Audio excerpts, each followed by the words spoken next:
I want you to round up every vicious criminal and gunslinger in the West. Take this down. For 100 podcast, wherein I take 100 movies that every new movie watcher should watch for the first time, I think, or every new movie watcher should watch at least once in their movie watching career. I ranked them. I racked them and I stacked them from 100 to 1 because you have better things to do in your life. Maybe I don't. And each one of them got a 100-word review, which is how you get the title for this show. 100 for 108 podcasts, released one a day for the first 100 days of the year 2020, the year of our Lord Kevin Feige. Yesterday, we talked about number 25 on our list, Saving Private Ryan. Ranks much higher on my personal list, probably. But for the purposes of this bit of business, it's 25. Check out that movie if it's been a while or if you haven't. 24 on the list is our final comedy. If I remember correctly, yes. Our final comedy. And it is Blazing Saddles. 1974, directed by Mel Brooks. Let's get into this 100-word review. Considered one of the finest comedies made, Blazing Saddles falls in the category of films that couldn't be made today. Mel Brooks's biting satire of both the Western genre and race share equal loads as Sheriff Bart navigates a town of closed-minded citizens and greedy politicians. Gene Wilder, Madeline Kahn, and Harvey Korman fill out a cast of incredible performances that revolve between silly and serious. Respect must be given to Corman's monologue of bandits and the fourth wall breaking third act that remains one of the most absurd endings to a film this side of Monty Python. Oh man, Blazing Saddles is possibly my favorite comedy of all time. It really oscillates between Airplane and Blazing Saddles. And then you go look at who helped Mel Brooks write it. Oh, whose name is right there? Richard Pryor helped write this movie as well.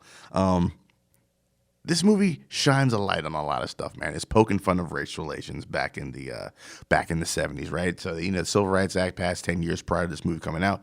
Things still kind of rocky. Also, 70s, so war's happening.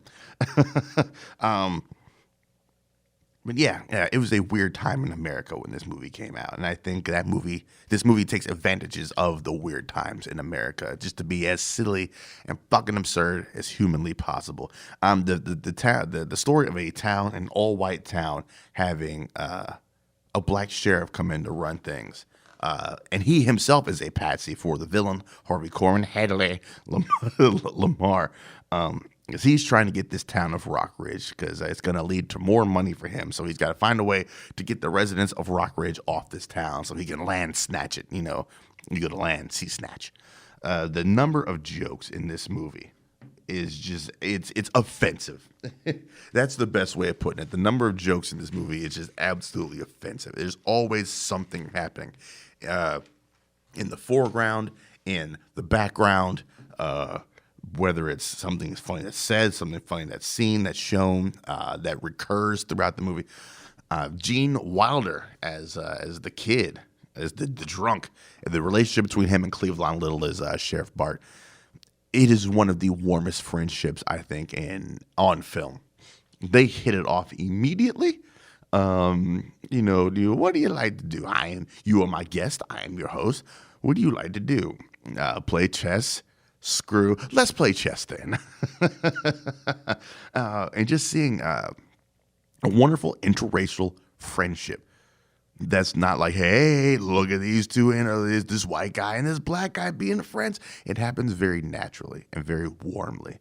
And they're just friends because they have similar shared interests and they like each other's company. Just the amount of silliness that comes out of that movie is right up my alley. It is my brand of silly. There's all sorts of different brands of humor. So maybe this movie isn't for everybody. That's a lie. This movie is for everybody because it's Blazing fucking Saddles. I have a tradition. I watch this movie every single Easter. Every single Easter, I watch this film and I eat a spicy chicken sandwich from Wendy's. Don't ask why, all right? Weird traditions start like that. That's how weird traditions get going. But yeah, every Easter I watch Blazing Saddles, and it will never not be funny. And like I said, special shout out to Harvey Korman's monologue of bandits. It is possibly, if we ever do a top 10 best monologues, that's sitting like number 2 maybe, because it's so good. And Harvey Korman just sells it so well. And the guy that he's monologuing to in the room, because he's listing things, and the dude throughout this whole monologue can't find a pencil to write the list down on. It is amazing. Everything about this movie is amazing. So if you have not seen this movie, do yourself a favor, get a shit ton of dimes, and check out 24 Blazing Saddles.